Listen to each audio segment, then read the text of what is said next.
नमस्कार, स्वागत है आप सभी का डीडी न्यूज पर। आप देख रहे हैं मिड डे प्राइम। मैं हूं ऋतु वर्मा। अगले 1 घंटे में हम बात करेंगे देश भर की बड़ी खबरों की। बताएंगे कि दुनिया भर में कौन कौन सी खबरों पर है सबकी नजर, क्या चल रहा है खेल और अर्थ जगत में, और कुछ झलकियां फिल्म, कला, संस्कृति के क्षेत्र से।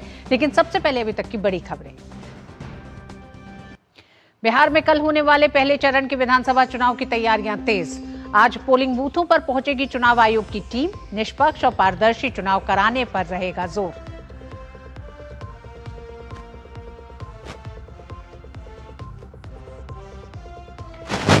बिहार में दूसरे दौर के चुनाव प्रचार के लिए दिग्गजों ने संभाली प्रचार की कमान। राजनाथ सिंह ने बांका में एनडीए की जीत का भरा दम। जेपी नड्डा, तेजस्वी यादव और राहुल गांधी समेत कई नेता भी प्रचार में जुटे।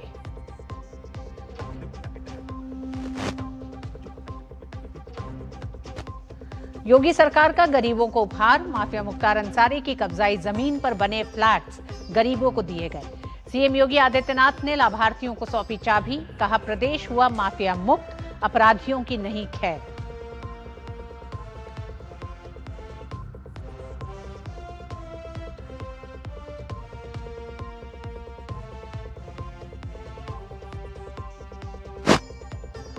वाणिज्य उद्योग मंत्री पीयूष गोयल न्यूजीलैंड के दौरे पर। भारतीय समुदाय को बताया दोनों देशों के बीच अहम कड़ी। एफटीए पर निर्णायक दौर में अपने समकक्ष से करेंगे अहम वार्ता।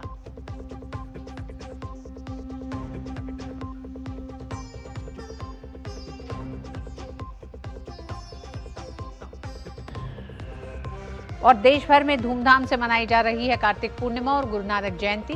राष्ट्रपति, प्रधानमंत्री ने दी शुभकामनाएं। देव दीपावली के अवसर पर काशी में प्रज्वलित होंगे लाखों दीप।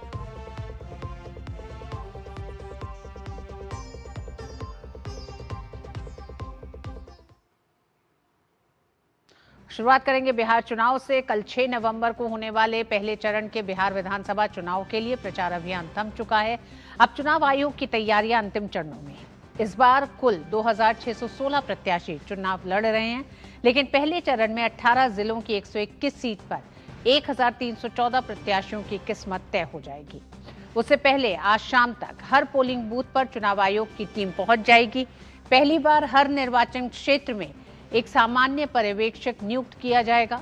सभी मतदान केंद्रों पर वेबकास्टिंग कराई जाएगी ताकि चुनाव प्रक्रिया पर पूरी निगरानी रखी जा सके। जिला मजिस्ट्रेट और पुलिस अधीक्षक को निर्देश दिए गए हैं कि किसी तरह की हिंसा बर्दाश्त न की जाए। राज्य में पर्याप्त केंद्रीय सशस्त्र पुलिस बल तैनात किए जा रहे हैं।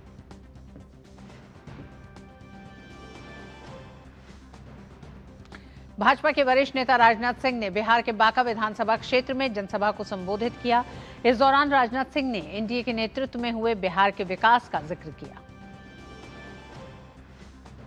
पहले बिहार वासियों के स्वास्थ्य की चिंता करने के लिए जो स्वास्थ्य का बजट हुआ करता था वो केवल 700 करोड़ हुआ करता था।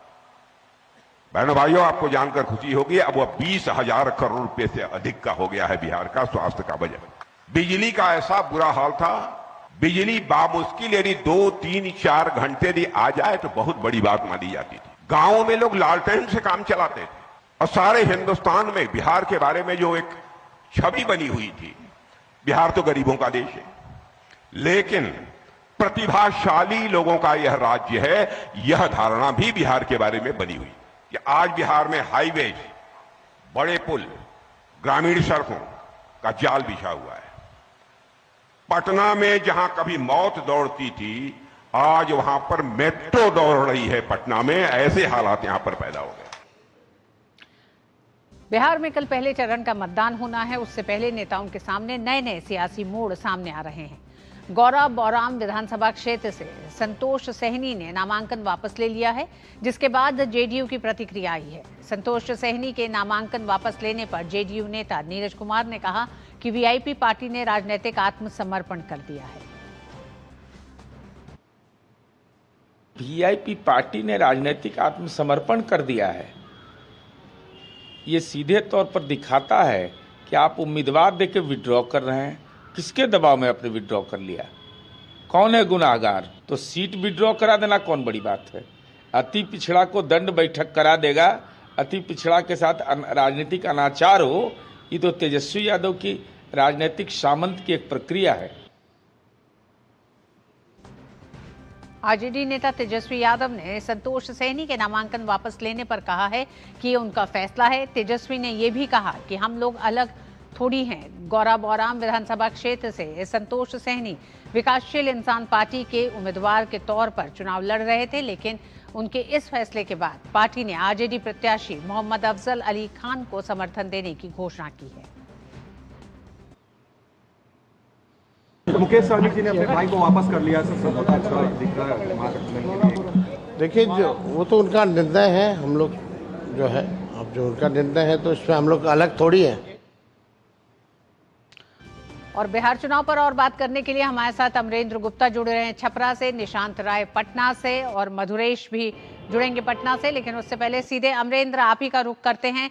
एक खबर ने एक तरह से कई सवाल खड़े किए हैं। जेडीयू के नेता सीधे सीधे कह रहे हैं ये आरजेडी की एक सामंती सोच है, जिसके तहत सहनी ने अपने उम्मीदवार को वापस लिया है। वीआईपी पार्टी को लेकर जिस तरह के बयान हो रहे हैं उसे कैसे देख रहे हैं ठीक चुनाव से एक दिन पहले?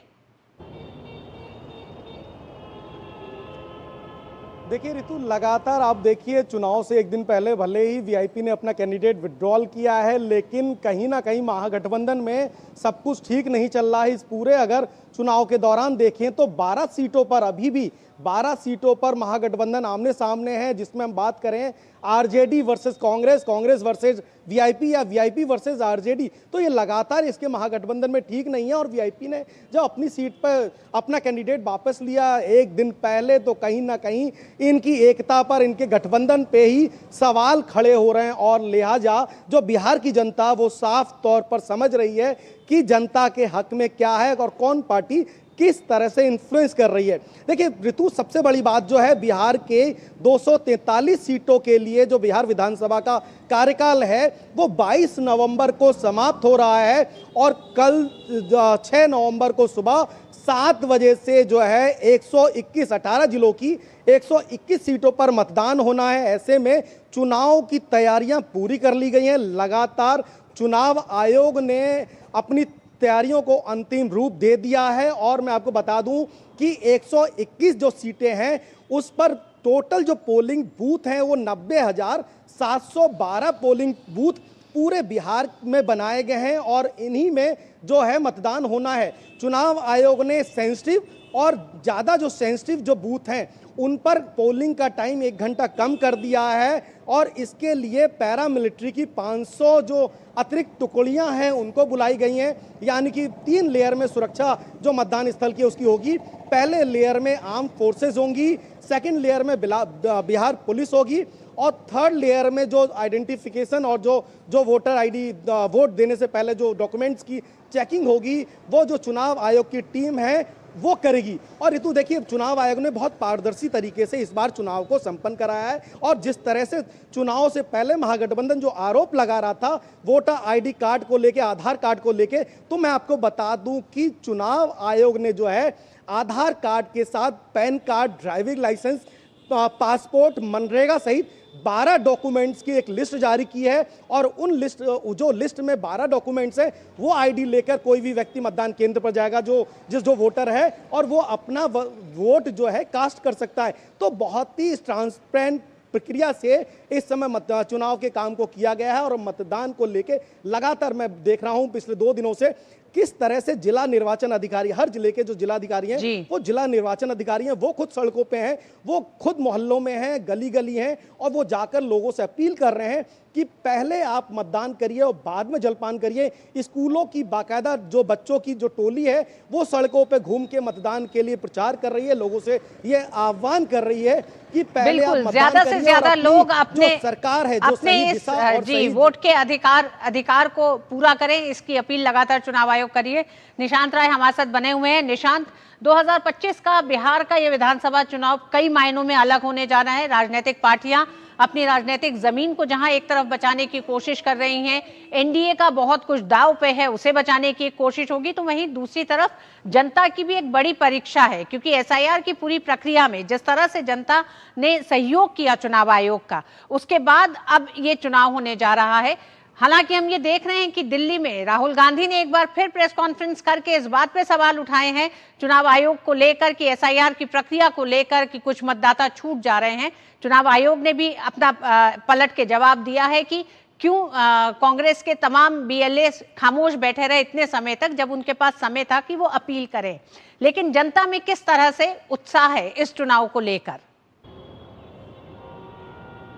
देखिए, एसआईआर को लेकर राहुल गांधी ने जिस तरीके से चुनाव से पहले मुद्दा बनाया था और एसआईआर के दौरान मुद्दा लगातार बना रहे थे, हमने देखा है कि चुनाव में ही चाहे आरजेडी हो, चाहे मुकेश सहनी की पार्टी हो या अन्य सहयोगी गठबंधन हो, अगर बात की जाए यूपीए के इंडिया अलायंस के, तो वो साफ तौर पर नज़र नहीं आए इस मुद्दे को जो है मुद्दा बनाते हुए। केवल राहुल गांधी ज़्यादातर नज़र आए। और जब चुनाव पीक पर रहा, मतलब अब से 5 या 6 दिन पहले, तो राहुल गांधी भी एसआईआर को बहुत ज़्यादा तुल नहीं दे रहे थे। हालांकि आज दिल्ली में उन्होंने बाकायदा एसआईआर को लेकर आरोप चुनाव आयोग पर लगाए हैं। लेकिन सवाल ये उठता है कि क्या ये जनता के बीच एक मुद्दा है जिसका जवाब अगर हम तलाशें तो अधिकतर जो वोटर हैं उनके पास उनके जो मतदान के लिए जो लिस्ट है वो पहुंच चुकी है। और लगातार चुनाव आयोग ने तमाम राजनीतिक दलों से कहा था कि अगर आपको आपत्ति है तो आप आपत्ति पत्र जमा कराइए। हर राजनीतिक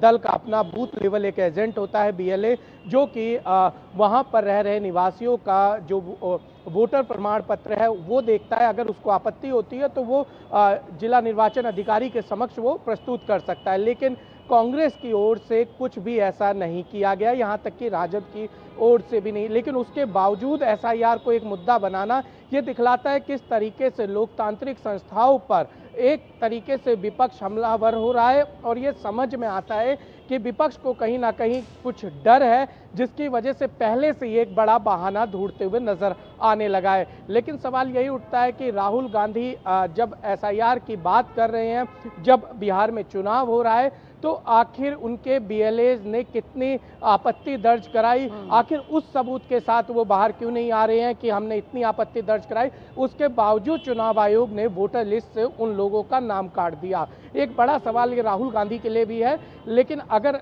जनता की बात करें तो जनता में ये मुद्दे काफी गौण नजर आ रहे हैं। सबसे जरूरी मुद्दा विकास का है, बिहार में बदलाव का है। उसके लिए हमने जहां जहां गए लोगों से बात हुई, लोग कुछ इस तरीके से बातें कर रहे हैं, कुछ की नाराजगी भी है, कुछ साथ में भी हैं। लेकिन अगर बात करें एसआईआर तो ये बिहार में बड़ा मुद्दा बनते हुए नहीं दिखाई दे रहा है। जी, मधुरेश भी हमारे साथ जुड़े हुए हैं पटना से। मधुरेश, हालांकि बिहार में दूसरे चरण के मतदान के लिए इस समय प्रचार जोरों पर है और एक बार फिर एनडीए और भारतीय जनता पार्टी के कई मुख्यमंत्री आज भी चुनाव प्रचार में दिखाई दे रहे हैं कई इलाकों में।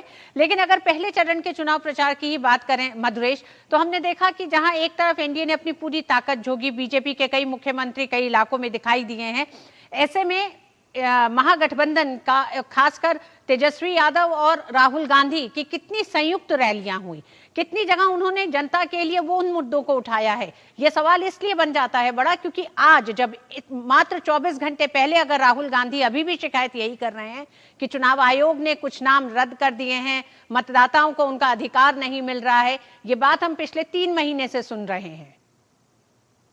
हाँ बिल्कुल, देखिए राहुल गांधी तो बिहार में इसके लेकर के एक पूरी यात्रा निकाल चुके थे और यात्रा में तेजस्वी यादव साथ थे। यात्रा खत्म होने के बाद तेजस्वी यादव ने किसी भी मंच से वोट के चोरी होने या वोटर को अधिकार न मिलने की बात जनता के साथ में नहीं की। और हालांकि राहुल गांधी जो है वो फिर से एक बार इस मुद्दे को लेकर के आ रहे हैं। लेकिन जैसा कि अभी हम बात भी कर रहे थे कि ये बिहार में अब बहुत बड़ा मुद्दा नहीं है, क्योंकि जो ज्यादातर लोग हैं उनके पास में जो पहले चरण में मतदान करने वाले हैं, ज्यादातर लोगों के पास में उनकी पर्ची पहुंच गई है और वो कल मतदान करने वाले हैं। एक लंबा वक्त दिया गया था, 1 महीने का वक्त दिया गया था पॉलिटिकल पार्टीज को कि अगर कहीं किसी का नाम छूट गया है, कहीं किसी का नाम जुड़वाना है तो वो इसमें नाम जुड़वा सकते हैं। लेकिन किसी सीपीआईएमएल ने हालांकि कुछ दावे पेश किए थे, इसके अलावा कांग्रेस की तरफ से कोई दावा पेश नहीं किया, राजद की तरफ से कोई दावा पेश नहीं किया। अब जबकि 1 महीने का वक्त देने के बाद भी पॉलिटिकल पार्टी अगर दावा पेश नहीं कर पाती है कि किसका नाम छूटा है या कटा है, तो अब मेरे हिसाब से तो उन्हें कोई अधिकार भी नहीं बनता कि वो दिल्ली में बैठ करके कोई प्रेस कॉन्फ्रेंस करे और चुनाव आयोग जैसी संवैधानिक संस्था पर किसी तरह का सवाल उठाए। और इस बार मैं बताना चाहूंगा कि बिहार का जो विधानसभा चुनाव होगा ये अपने आप में पूरे देश के लिए एक नजीर साबित होने वाली है। 17 नए नवाचार जो हैं वो बिहार चुनाव में इंट्रोड्यूस किए जा रहे हैं। मसलन सबसे पहला तो एसआईआर ही है। बिहार में एसआईआर के बाद अब पूरे देश में एसआईआर किया जा रहा है। उसके बाद वेबकास्टिंग जो है वो भी किया जाएगा। सारे जो पोलिंग स्टेशन है उन सब की वेबकास्टिंग की जाएगी। सेंट्रल कमांड सेंटर बनाया गया है बिहार पटना में चुनाव आयोग के दफ्तर में, जहां पर हर बूथ की लगातार मॉनिटरिंग की जाएगी। कल मतदान शुरू होने से लेकर के वहां से ईवीएम डिस्पैच होने तक, इसी तरीके की कई चीजें हैं, कई टेक्नोलॉजिकल चीजें हैं जो चुनाव आयोग ने इंट्रोड्यूस किया है इस बार के चुनाव में। ऐसे में राहुल गांधी का वोट चोरी वाला जो मुद्दा है वो कहीं भी दिखता नहीं है, वो कहीं भी इतना तवज्जो वाला है नहीं। जी मधुरेश, जहां आपने कहा कि कई नए नवाचार इस चुनाव में इस्तेमाल होने जा रहे हैं, वो भी इस चुनाव को अलग बनाने जा रहे हैं, क्या आपको लगता है कि चुनाव आयोग पर भी एसआईआर की प्रक्रिया के बाद भी राजनीतिक पार्टियों ने जिस तरह से अपनी सवाल रखे हैं उसे ध्यान में रखते हुए जनता के सामने भी एक पारदर्शी तरीके से चुनाव को संपन्न कराना और चुनाव संपन्न होने के बाद अगर कुछ सवाल उठते हैं तो उनका जवाब भी दे सके, उसके लिए भी एक टेक्नोलॉजिकल सपोर्ट लिया गया है इस चुनाव में? हाँ बिल्कुल, देखिए चुनाव आयोग संवैधानिक संस्था है और जितने तरीके के भी जनता के प्रतिनिधि हो या जनता के सवाल हो वो उसका जवाब लगातार दे रही है। राहुल गांधी भी जब बिहार में यात्रा निकाल रहे थे उन्होंने जितने सवाल पूछे फैक्ट चेक के आधार पर उन सबका जवाब चुनाव आयोग के द्वारा दिया गया था।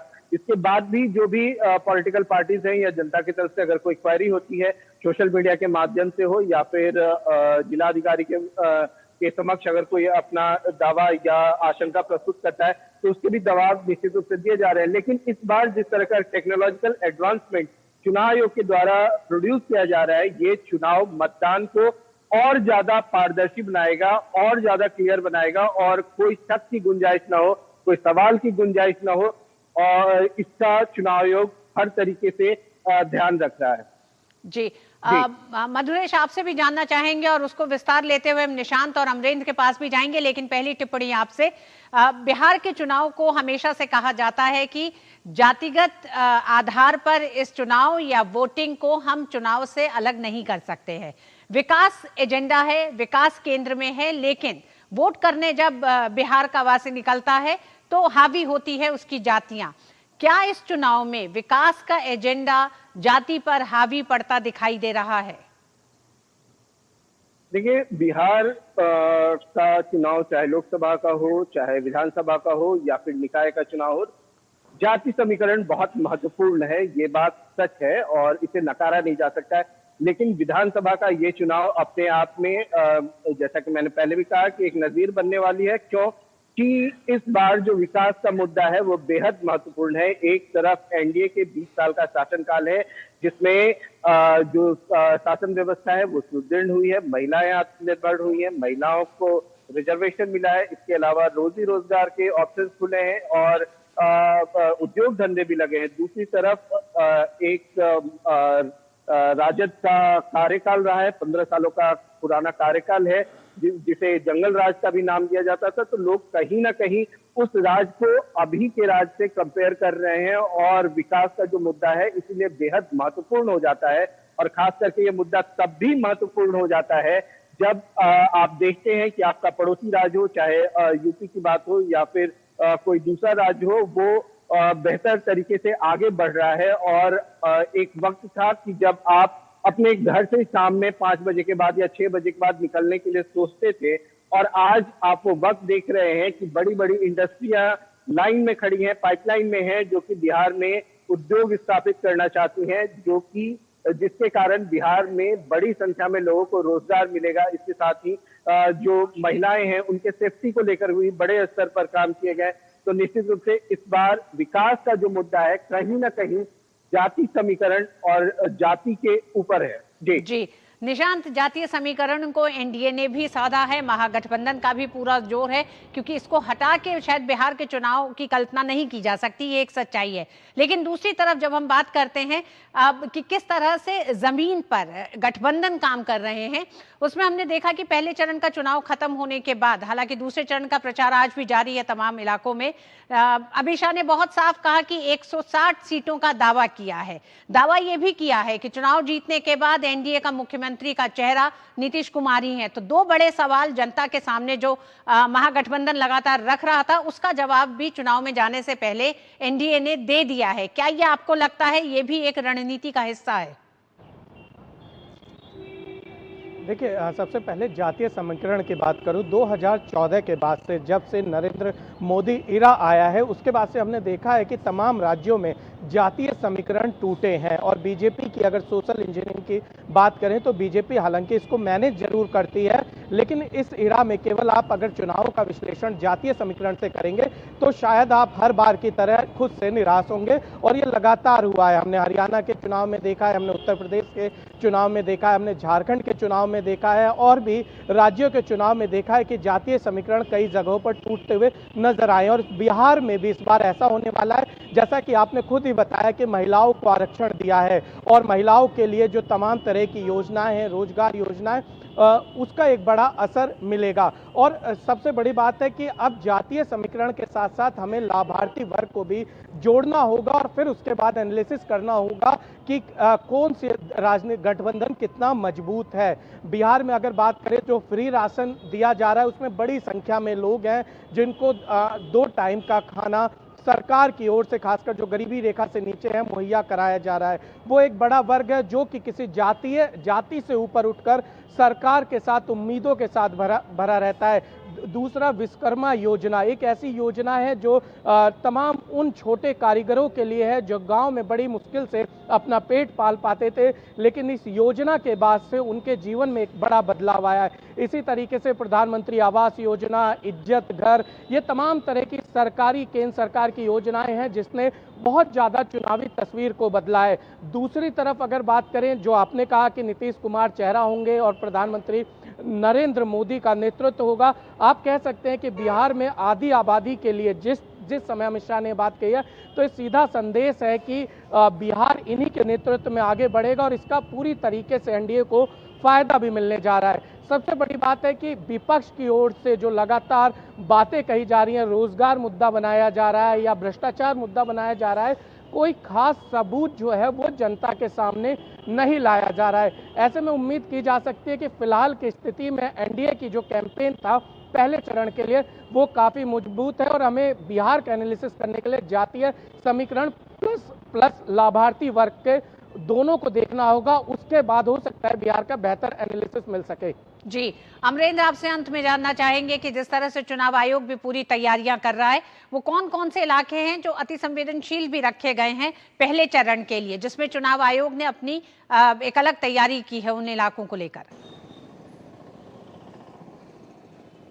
देखिए रितु, जिस तरह से 18 जिलों की 121 सीटें हैं, उसमें खासकर बात करें छपरा की, जो महागठबंधन की एक सीट हुआ करती है, महागठबंधन का यहाँ मजबूत पकड़ मानी जाती है, जिस पर खेसारी लाल यादव आरजेडी से प्रत्याशी हैं। वहाँ की कई जो बूथ हैं वो सेंसिटिव हैं। उसके अलावा हम बात करें मधेपुरा की कुछ बेल्ट का इलाका जहाँ पर सेंसिटिव के तहत देखा जा रहा है। इसके अलावा दरभंगा, मुजफ्फरपुर और साहेबगंज के अलावा वैशाली और हाजीपुर, ये कुछ अहम इलाके हैं जहां के मतदान जो केंद्र हैं वो सेंसिटिव है। उसके लिए चुनाव आयोग ने विशेष व्यवस्था की है। एक और जहां पर्यवेक्षक रहेगा, वहीं जो मतदान चुनाव आयोग की जो टीम है वो लगातार उन सेंसिटिव और अति सेंसिटिव क्षेत्रों का स्क्वाड के माध्यम से दौरा करेगी और जाके चीज़ों को मैन्युअली चेक करेगी। और सबसे बड़ी बात जो अभी एक अपने जो बात करी कि अमित शाह ने जो 160 की से ज़्यादा सीटों का दावा किया, तो उसमें आपको मैं एक बहुत बड़ी बात बताना चाहता हूँ।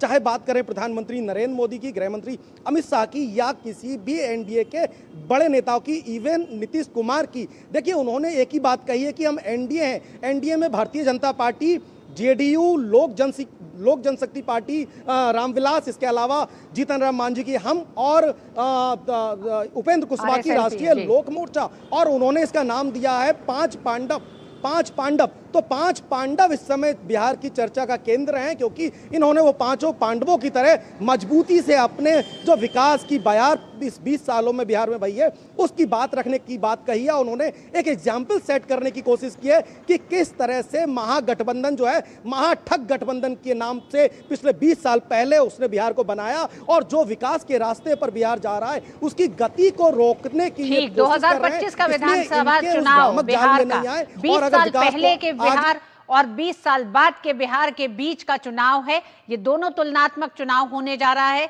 जनता अब ये तय करेगी कि बिहार को किस रास्ते लेके जाने की जरूरत है।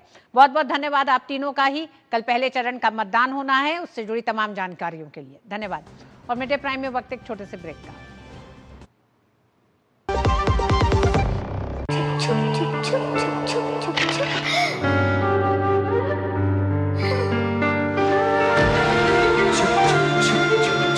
आ जाओ।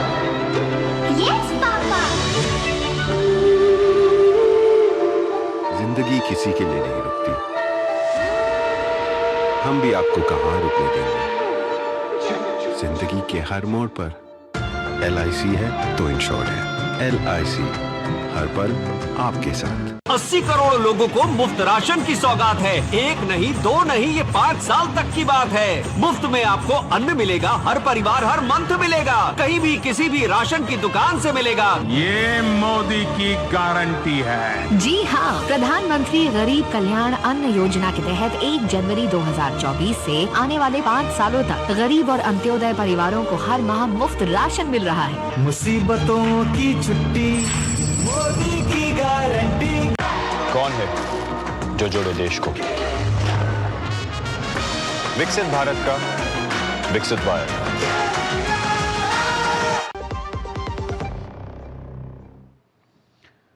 उत्तर प्रदेश के मुख्यमंत्री योगी आदित्यनाथ ने लखनऊ में सरदार वल्लभ भाई पटेल आवास योजना के तहत निर्मित फ्लैटों का उद्घाटन किया और 72 परिवारों को फ्लैट की चाबी सौंपी। ये फ्लैट माफिया मुख्तार अंसारी के कब्जे से मुक्त जमीन पर बनाए गए हैं। इस मौके पर लाभार्थियों को गृह प्रवेश की सामग्री भी दी गई। इस मौके पर योगी आदित्यनाथ ने एक बार फिर प्रदेश को अपराध मुक्त बनाने की बात करते हुए कहा कि ये केवल कार्यक्रम नहीं है, ये संदेश है कि किसी गरीब की सार्वजनिक संपत्ति की, किसी सरकारी भूमि पर अगर माफिया ने कब्जा किया तो उसका यही हाल होगा।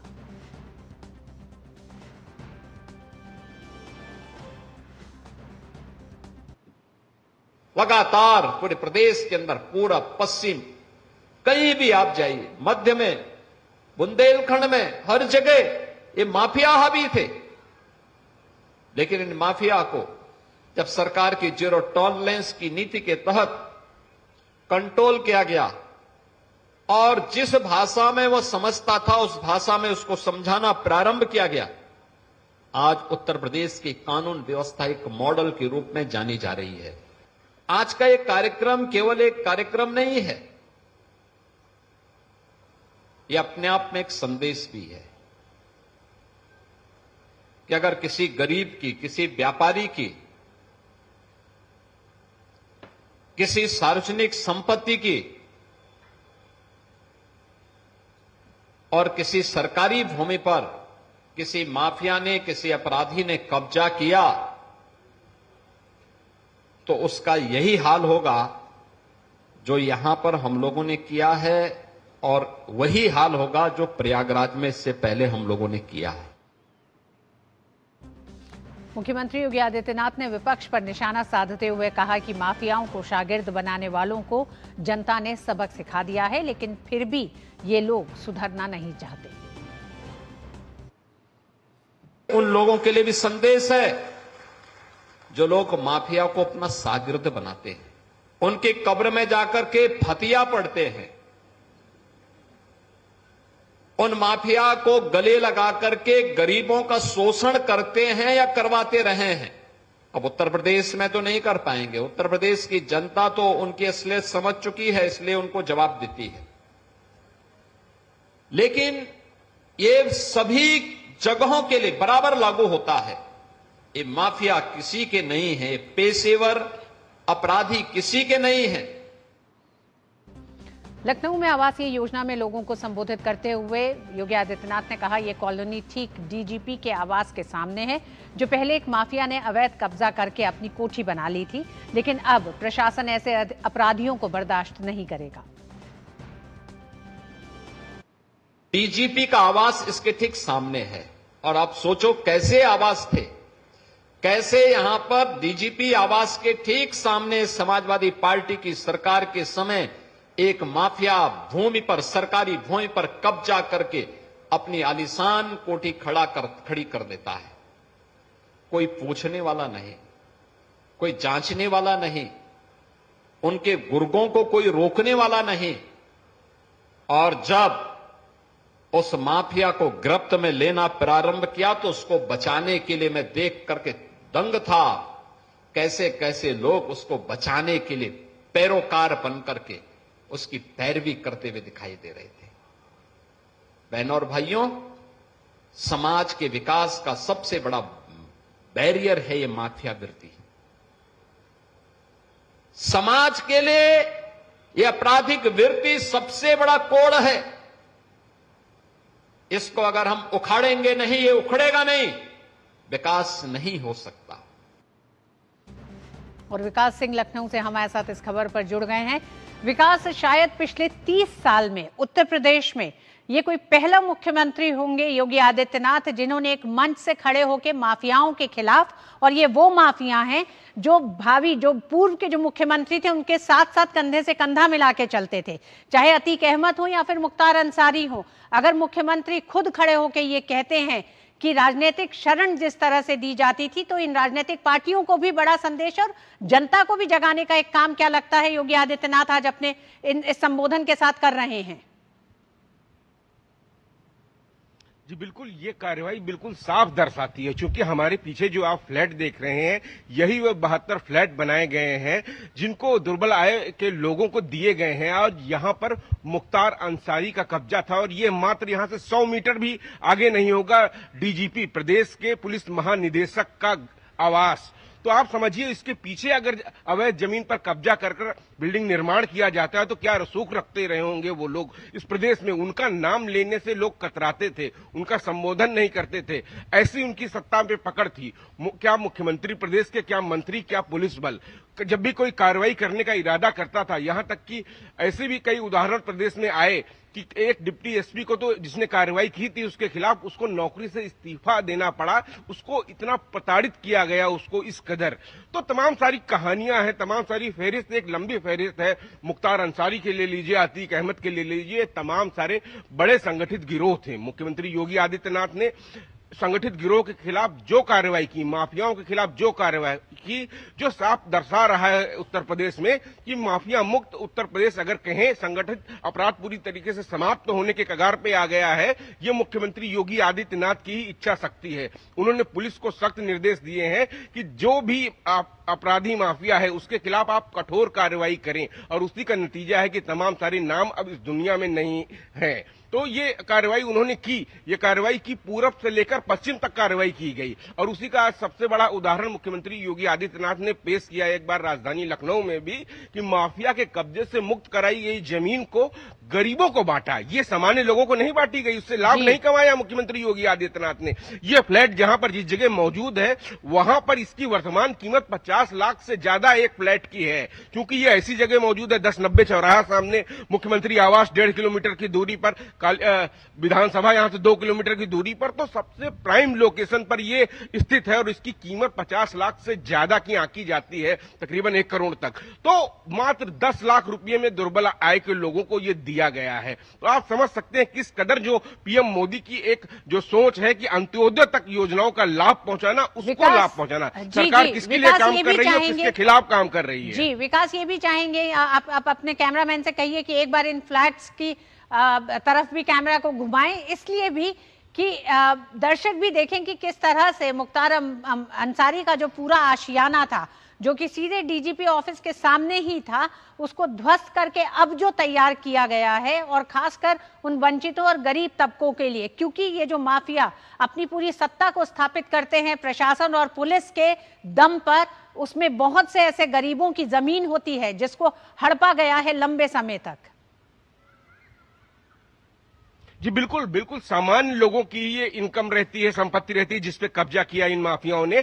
और ये पुलिस महानिदेशक के आवास के जस्ट पीछे का हिस्सा है। अपने कैमरामैन से कहेंगे ये दिखाएं, इस पूरी जमीन पर उसका कब्जा था, उसका निर्माण था, जिसको योगी आदित्यनाथ के द्वारा कार्रवाई करने के बाद यहाँ पर सरकार का बुलडोजर चलता है, और उसके बाद ये जमीन खाली कराने के बाद गरीबों के लिए यहाँ पर अलॉट किए जाते हैं। ये 72 आवास, 72 परिवार यहाँ पे रहेंगे। ये जिंदगी एक समय यहाँ था जब यहाँ बंदूक का साया था, यहाँ माफियाओं की हनक थी, कब्जा था उनका। लेकिन अब यहाँ पर सामान्य बच्चों की, छोटे छोटे बच्चों की किलकारियां गूंजेगी।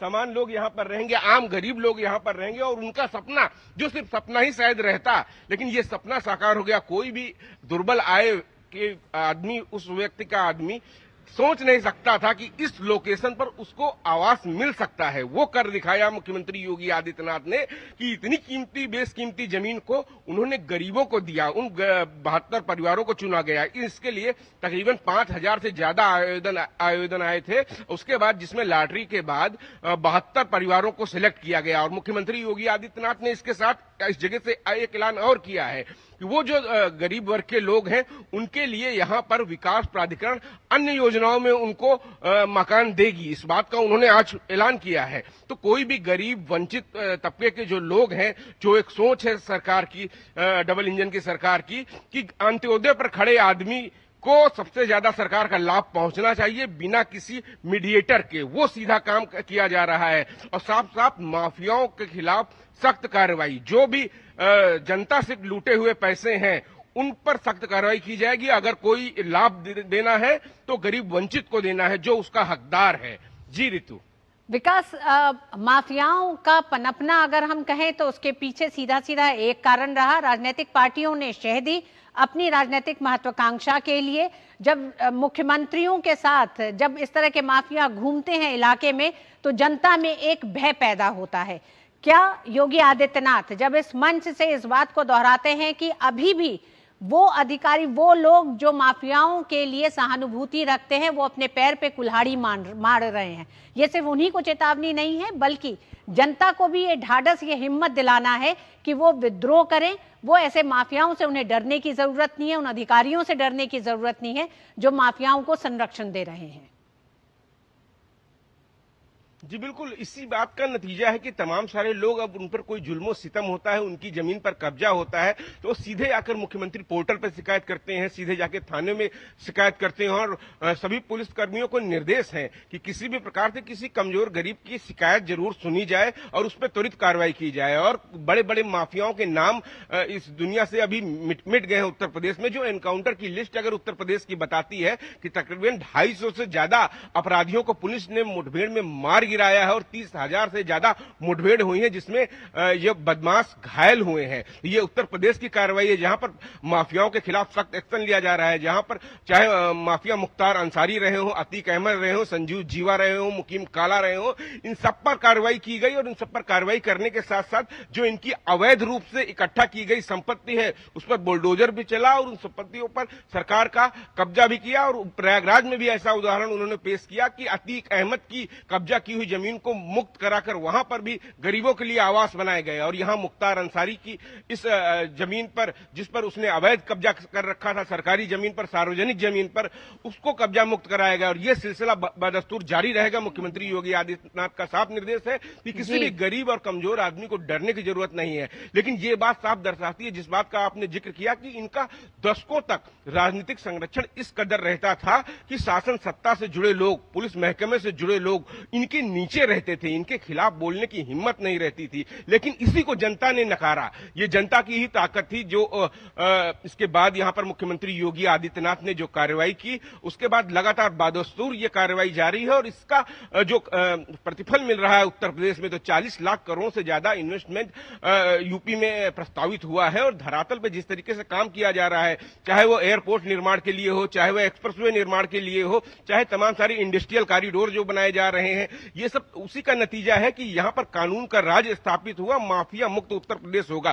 क्योंकि विकास का सबसे बड़ा अवरोध ही माफियावाद होता है। बिल्कुल, विकास 2017 के बाद मुख्यमंत्री योगी आदित्यनाथ ने ये कोशिश की कि जिस तरह से जनता के बीच में पूर्व की सरकारों के समय माफियाओं के खिलाफ एक डर था, एक भय था, उस डर को लोगों के मनों से दूर किया है। और उसी कड़ी में ये एक बड़ा कदम है जब मुख्तार अंसारी की संपत्ति को ध्वस्त कर वहां पर आज जो घर बनाए गए हैं वो गरीब तबके के लोगों को आवंटित किए जाएंगे। बहुत बहुत धन्यवाद विकास पूरी जानकारी के लिए।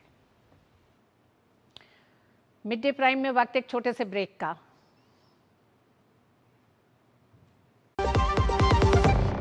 सुनो, एक अच्छी इंश्योरेंस पॉलिसी एआई से पूछते हैं। एक ऐसी पॉलिसी जिसमें प्रीमियम पेमेंट हो लिमिटेड पर इनकम आती रहे लाइफ टाइम। LIC का जीवन उत्सव। एक ऐसी पॉलिसी जो दे होल लाइफ इंश्योरेंस कवर भी। LIC का जीवन उत्सव। वाह, चलो तो LIC की जीवन उत्सव पॉलिसी ही लेते हैं। मैं भी तुमसे यही कह रही थी, LIC का जीवन उत्सव। लाइफ टाइम सेलिब्रेशन मनाइए LIC के जीवन उत्सव के साथ, फ्यूचर सेट है। पता है हेल्थ इंश्योरेंस आपकी फैमिली के लिए कितना जरूरी है? इतना जरूरी है कि भारत सरकार ने इस पे GST पूरी तरह से हटाकर 0 कर दिया है। पॉलिसी बाजार पर अब 1 करोड़ का हेल्थ इंश्योरेंस सिर्फ 550 रुपए महीने से शुरू। policybazaar.com। देश भर में आज आस्था का सागर उमड़ा है। क्या बच्चे, क्या नौजवान, क्या बुजुर्ग, सभी भक्ति में तल्लीन है।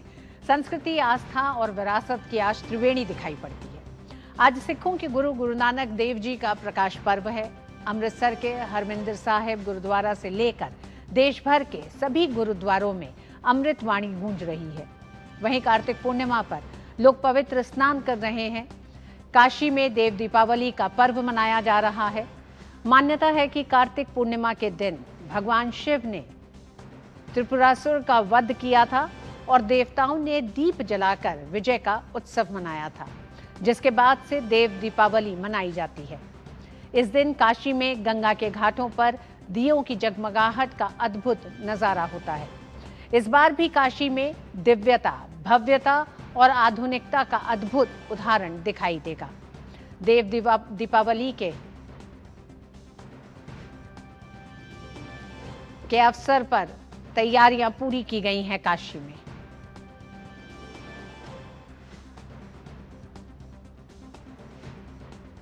और आज देश भर में गुरु नानक देव जी की जयंती भक्ति और श्रद्धा के साथ मनाई जा रही है। सिख धर्म के प्रथम गुरु नानक देव जी ने समाज को समानता, सेवा और मानवता का संदेश दिया। देखिए DD न्यूज की संवाददाता डॉक्टर सुरेश शर्मा की एक खास रिपोर्ट। साल 1469 लाहौर के पास तलवंडी राय भोई गांव, जिसे आज ननकाना साहिब कहा जाता है, यहीं जन्म हुआ उस दिव्य आत्मा का जिसने पूरी मानवता को एक ओंकार सतनाम का संदेश दिया। गुरु नानक देव जी सिख धर्म के पहले गुरु और संस्थापक, जिन्होंने 16वीं शताब्दी में धर्म, जाति और समाज की सीमाओं को तोड़ते हुए एक नई सोच दी, मानवता की सोच। गुरु नानक देव जी ने अपने जीवन में समानता, भक्ति और सत्य को सर्वोपरि रखा।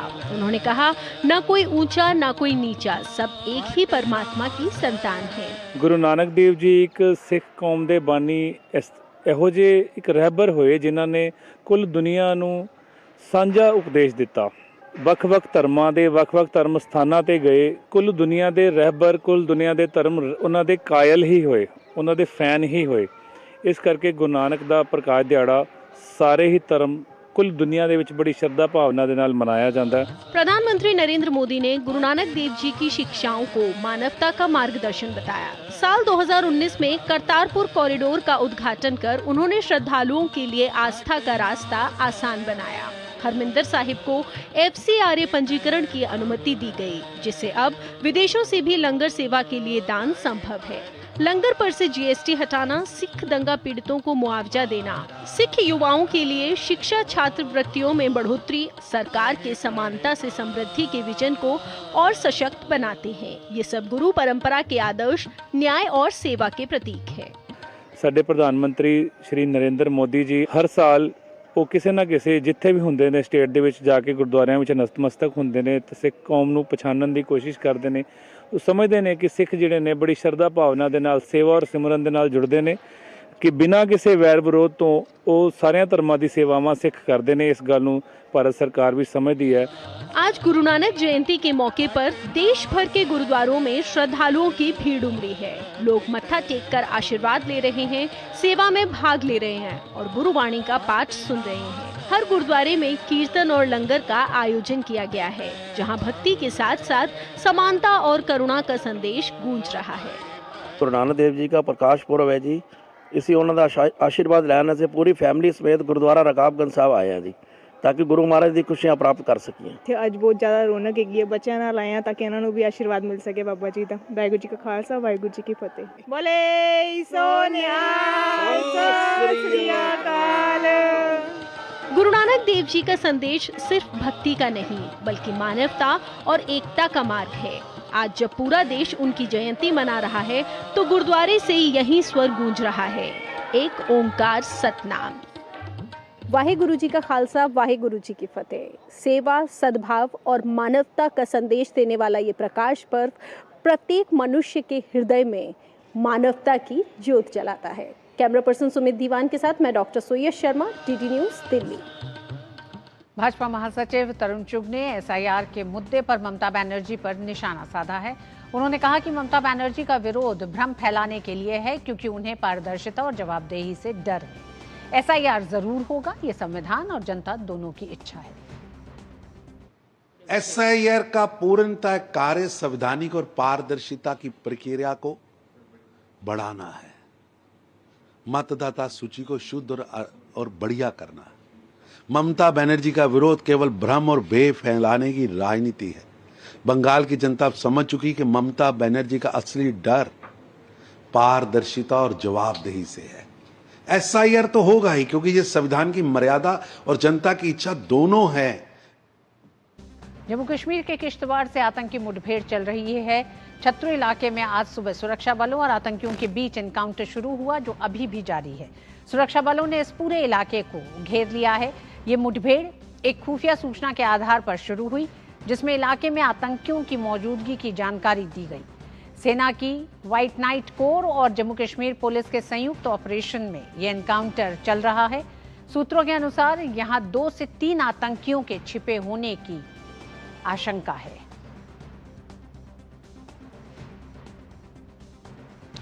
और पहाड़ों पर ताजा बर्फबारी हो रही है, कहीं कहीं बारिश की बूंदें भी गिर रही हैं।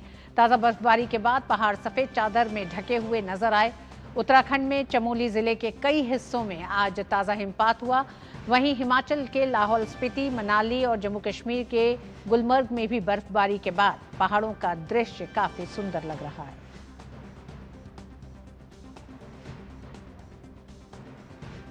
सऊदी अरब में ग्लोबल हार्मनी इनिशिएटिव के तहत इंडिया वीक मनाया जा रहा है और इसी के तहत कई भारतीय शिल्पकार यहां आकर अपनी कला का प्रदर्शन कर रहे हैं। DD न्यूज़ की टीम ने राजस्थान से रियाद आए एक ऐसे ही शिल्पकार रामदेव से उनके अनुभव के बारे में बात की। हम रियाद में हैं। यहाँ ग्लोबल हार्मनी इनिशिएटिव बनाया जा रहा है और कई देशों की संस्कृतियों को यहाँ पे बनाया जा रहा है। इसमें भारत भी है। हमारे साथ एक कारीगर हैं, आप कुम्हार हैं, राजस्थान से यहाँ आए हैं, रामदेव जी। कब आए आप यहाँ पर और कैसा चल रहा है आपका काम? काम बहुत अच्छा चल रहा है, बढ़िया लग रहा है और बहुत अच्छी तरह से रखते हैं और लोग बहुत खुश होते हैं देख देख के कि इंडिया का वास्ते में कोई कल्चर है, तो लोग ले भी जाते हैं और बनाने की भी प्रैक्टिस करते हैं।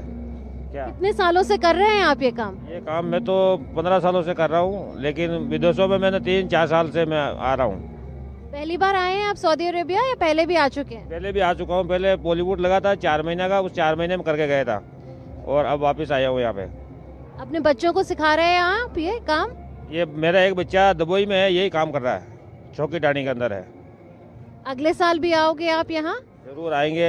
यहाँ कैसा महसूस हो रहा है, क्योंकि कई संस्कृतियाँ यहाँ पे दिखाई जा रही हैं, कई देशों से लोग आए हैं, आप यहाँ एक तरीके से भारत का प्रतिनिधित्व कर रहे हैं, तो कैसा लग रहा है आपको? बहुत अच्छा लग रहा है, ये लोग भी बहुत अच्छे हैं, बहुत अच्छा ख्याल रख रहे हैं हमारा भी, और बहुत अच्छा काम हो रहा है। लोग देखते हैं, आर्टिस्ट भी देखते हैं और खुश होते हैं बड़े। ये हाथी ऊँट बनाता है, वहाँ से ये लेके जाते हैं। हमने देखा कुछ देर पहले भारत के राजदूत आए थे, आपसे मुलाकात हुई, कैसा लगा आपको, क्या कहा उन्होंने? उन्होंने बोला आप कहाँ से हो, मैं बोला मैं ब्यावर डिस्ट्रिक्ट से हूँ और यहाँ आया हूँ, तो आपको कैसा लगा? मैंने बहुत अच्छा लगा और बहुत अच्छे काम चल रहा है, बहुत अच्छे से रह रहे हैं, कोई दिक्कत नहीं आ रही है।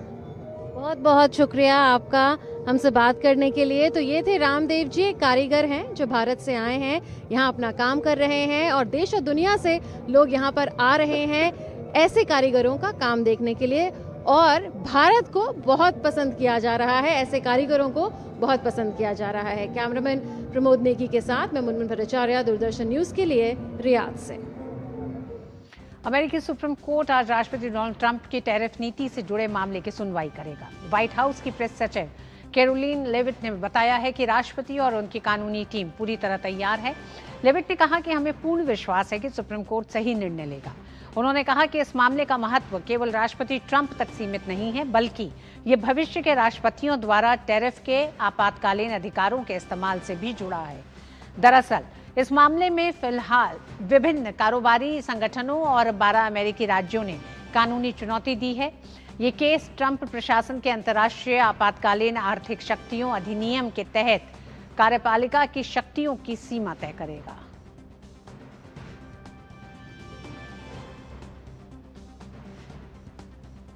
और एशियाई मूल के ज़ोहरान ममदानी न्यूयॉर्क सिटी के नए मेयर चुन लिए गए हैं। 34 वर्ष के Zohran Mamdani democratic socialist party से हैं और उन्होंने पूर्व गवर्नर एंड्रयू क्यूमो और रिपब्लिकन कार्टर सिल्वा को हराकर ऐतिहासिक जीत दर्ज की है। ममदानी अमेरिका के सबसे बड़े शहर न्यूयॉर्क के पहले मुस्लिम और दक्षिण एशियाई मूल के मेयर बनेंगे। इसके साथ ही वह सबसे कम उम्र के मेयर भी होंगे। उनकी जीत युवा मतदाताओं और प्रोग्रेसिव विचारधारा के लिए बड़ी सफलता मानी जा रही है। उनका चुनाव अभियान बसों में मुफ्त यात्रा, स्थिर किराए पर रोक, सार्वभौमिक बाल देखभाल, न्यूनतम वेतन बढ़ाने और उच्च आय वर्ग पर कर बढ़ाने जैसे वादों पर केंद्रित था। ममदानी ने राष्ट्रपति ट्रंप की आलोचना करने के साथ साथ कामकाजी वर्ग के मुद्दों को भी प्रमुखता दी। राष्ट्रपति डोनाल्ड ट्रंप के साथ महीनों तक चली राजनीतिक खींचतान के बीच ममदानी ने जीत दर्ज की है। अगले साल 1 जनवरी को ममदानी मेयर पद की शपथ लेंगे। चुनाव में ममदानी को 50% और कुओमो को 41% वोट मिले। कुओमो को 41.3%, जबकि सिल्वा को 1,37,000 वोट मिले।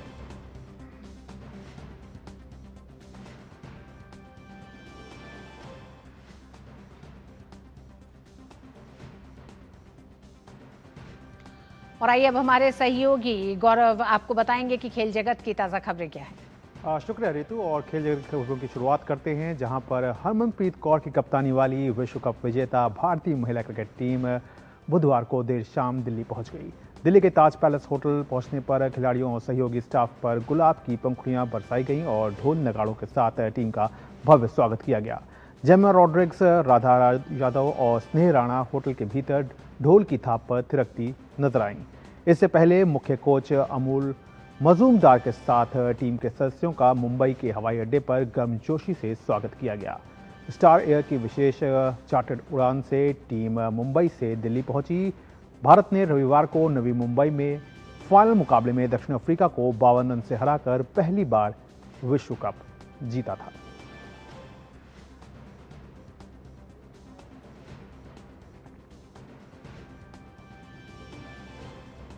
और आइए अब सीधे चल पड़ते हैं पूर्वी चंपारण, जहां जेपी नड्डा जो हैं वो एक जनसभा को संबोधित कर रहे हैं।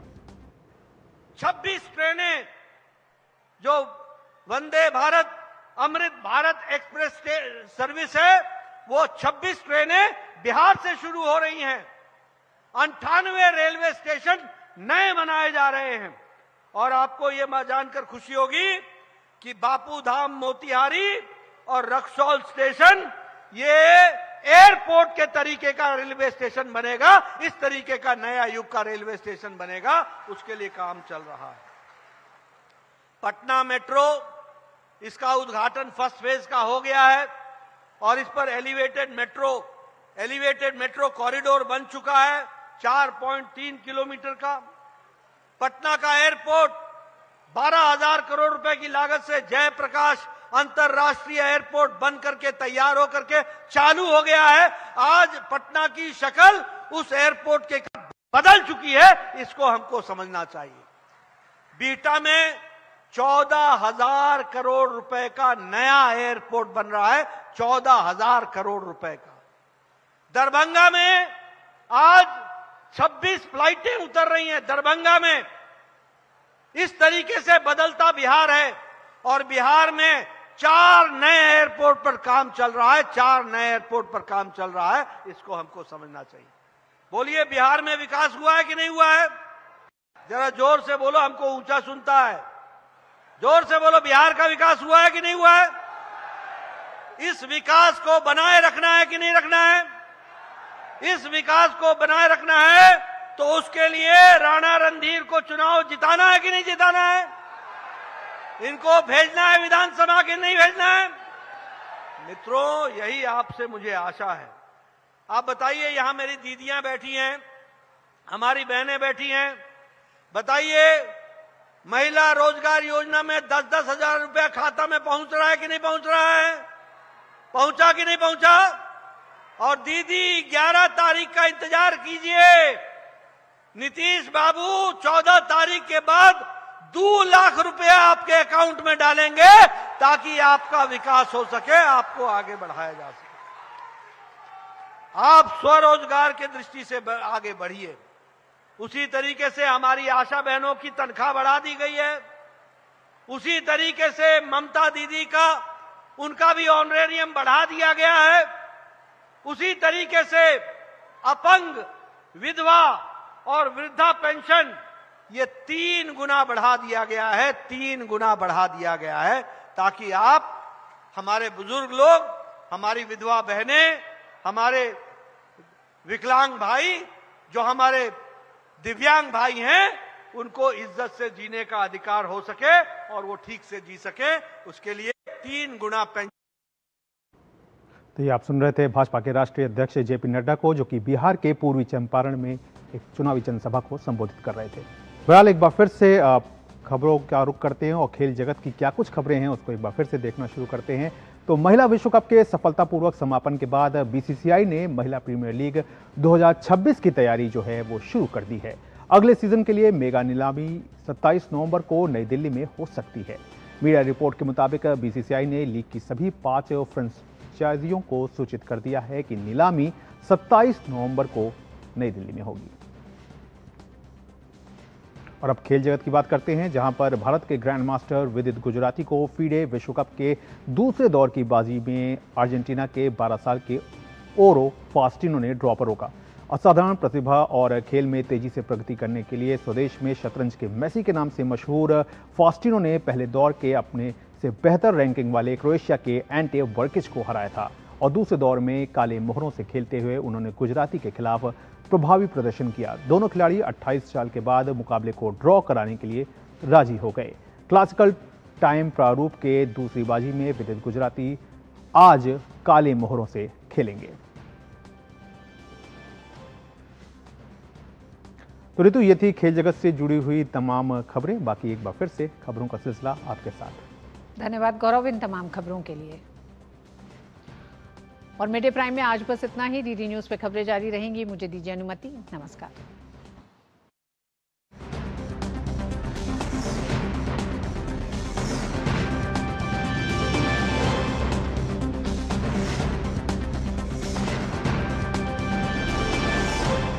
मिड डे प्राइम के प्रायोजक थे LIC, हर पल आपके साथ।